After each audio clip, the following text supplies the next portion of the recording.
Hi, everybody. My name is Nathan, and I'm here today to talk to you a little bit about pacing. And pacing, we've all kind of heard the word or heard it applied to us when we're kind of restlessly walking around back and forth. But there is actually a measurement unit called a pace. And it's a handy way that we can measure distance without needing a tape measure or GPS, a phone, something to keep track of how far we've traveled without extra assistance. So a pace uses how your own feet move. And a pace is not as long as you can step or tiny little steps. You need to use about what your regular step is, about how far you go when you make one step. So every time your left foot comes down, starting with your right foot, that is one pace. So I'll step back here for a second and we'll show you what one pace is, and then that will give you kind of an idea of how you're measuring it. So if I'm standing back here, I start with my right foot, and my left foot comes down there, just that little short distance. Most people, physiologically, so how our bodies are, it works out to about 30 inches, give or take. But that's what we're going to find out here in a second. Because if you can see these posts here, I've set up about a 50-foot range here with a tape measure, measured it out so I know exactly how long it is. And that's how you can apply your pace to a longer distance. Usually, hikers, surveyors that might want to know their pace, they will use 100 feet or a 200 feet course because they want the biggest distance that they can use to measure out their pace. But we're only going to use 50 feet because that's the easiest way to show you guys on camera. So what I'm going to do is I'm going to turn around. I'm going to do my pace downhill. There's a little bit of a tilt here, a little bit of a slope, and then back uphill.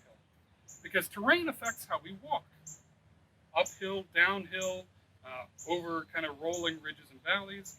It's going to change how far you step each time because of the terrain around you. So getting kind of an average, at least for the tilt of the land, can give you kind of a better idea to average what your pace is. So I'm going to turn around, I'm going to count my way down, and then I'll count my way back, and we'll do a little bit of calculating. So turn around. Oops, it looks on the post.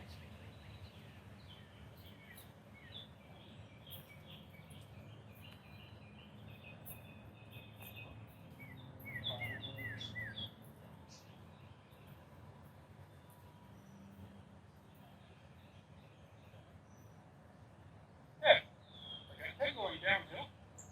Turn around, and I'll start again.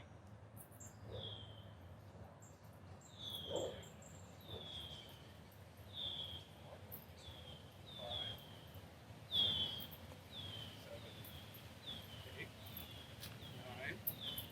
9, 10. A little bit different, but not much. So I got 10 both ways. That makes it easy on me. So I take the distance that I paced, which is 50 feet, and I divide it by the number of paces I took, which was 10. So my pace, each of my steps, like that, is about going to be 5 feet. So my pace of 5 feet lets me know every time I step 10 paces, I've gone 50 feet.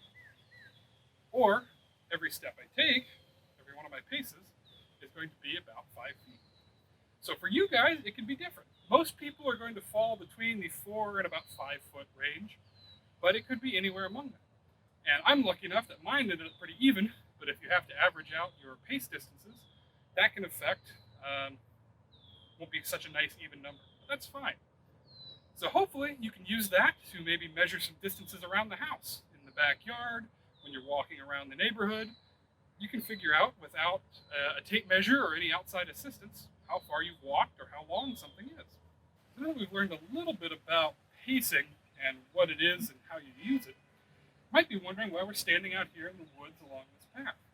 But believe it or not, this path used to be part of the King's Highway, which is today known as Route 1 or US 1. That road was laid out partially by men using things like pacing to measure distances, widths, and things like that along the road as they surveyed. Surveying tools were a lot more expensive and a lot harder to find then, so using pacing was an important part of the surveyor's arsenal for measuring distances. So you might be wondering, how does that connect to going long distances? Well, you can with the aid of a pacing stick or beads or something to count. You can pace as you walk and measure long distances, but you can also use pacing to help make maps and set up longer distances for other people so they know how far they've traveled as they go along the road. Someone has to measure it first, so map makers can use it to make longer distances easily available.